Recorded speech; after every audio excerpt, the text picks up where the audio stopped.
Welcome back. Have you ever wondered why brains built to process life with extreme clarity so often feel so disconnected from the people around them? To understand this, we must distinguish between objective isolation and subjective loneliness. Isolation is quantifiable. It is a lack of a social network. Loneliness is an emotional state where an individual perceives their social support as inadequate. Empirical data, such as the health and retirement study, shows these variables exhibit only a weak correlation. This explains why a highly intelligent person can be embedded in a dense social network while still suffering from acute loneliness. Loneliness in the gifted mind typically indicates an absence of authentic intellectual resonance rather than a failure to attract a crowd. The Savannah Theory of Happiness posits that our brains are adapted to the ancestral environments of the Pleistocene epoch. During that era, frequent socialization with a small band of allies was a biological necessity for survival, leading the brain to reward social interaction with a sense of well-being. However, general intelligence evolved as an adaptation to solve non-recurrent, novel problems. This capacity allows the highly intelligent brain to adapt to modern environments, like urban density or solitude, without relying on the rigid ancestral instincts that drive others toward constant social contact. Longitudinal data from the AdHealth dataset tracks this effect across 15,000 young adults. For those of average intelligence, life satisfaction shows a clear upward trend the more they socialize. But for the highly intelligent, the data shows a statistical reversal. Their well-being is higher when they socialize less and actively drops when social frequency increases. Modern social rituals like small talk and repetitive gatherings often provide less meaning to these individuals than solitary, abstract problem-solving. This tension creates three distinct layers of isolation. The first layer is the communication gap. Research by Letta Hollingworth suggests that meaningful interaction becomes difficult when the IQ discrepancy between two people exceeds 30 points. Most social communication relies on standardized scripts and stock phrases. In contrast, stratified literacy theory suggests the gifted mind processes language through first principles understanding, tracking multiple, nested logical structures simultaneously. This creates immense cognitive labor. To avoid alienating others, the gifted individual must constantly monitor and simplify their natural mode of expression. This continuous act of self-editing strips the spontaneity from interaction. They find that while communication is possible, authentic connection is rare. Moving deeper, we find that high intelligence functions as a form of neurodivergence, frequently intersecting with traits of ADHD, autism, or sensory processing sensitivity.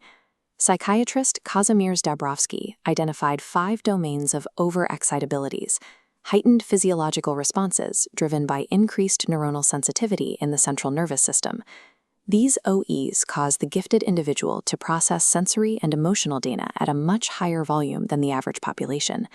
Because their baseline for sensory input is elevated, standard social environments, like crowded rooms, can be experienced as a chaotic assault on their nervous system.